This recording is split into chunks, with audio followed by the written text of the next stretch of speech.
Years after the divorce, I ran into my ex-wife and my adoptive sister in a remote little town. In the years since I'd seen them, one had become a superstar, the other the head of the powerful Prescott family, and I was running a tiny, hole-in-the-wall diner. The moment our eyes met, they both froze.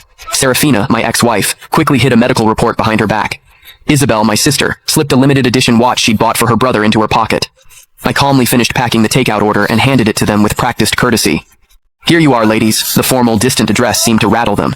As they were leaving, Serafina suddenly turned back. "Didn't you say you'd only ever cook for me?" I offered a polite, empty smile. The foolish promises of youth, they don't mean much now, just like the people and memories I once thought I could never get over.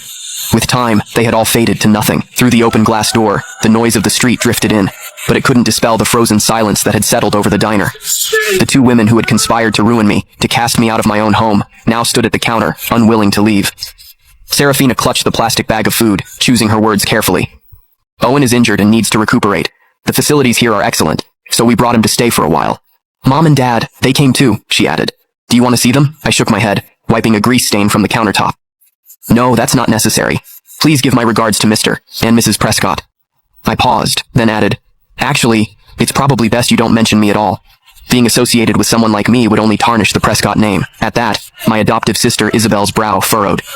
"Noah, these past few years Noah!" A young woman with streaks of red in her hair bounced into the diner, instantly latching onto my arm like a koala. "I'm starving. The school cafeteria food was literal poison today," I chuckled, ruffling her hair.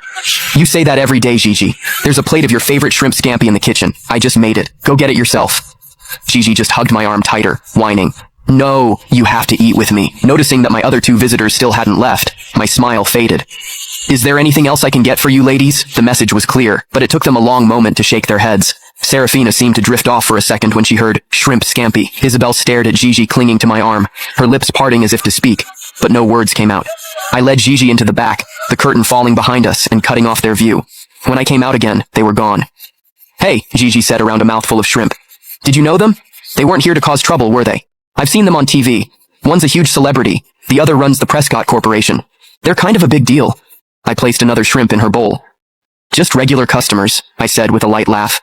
"If I knew people like that, do you think I'd be running this little diner? I'd have moved us all into a mansion by now." Gigi giggled, then leaned in conspiratorially. "I heard that Superstar's husband is the one who's sick.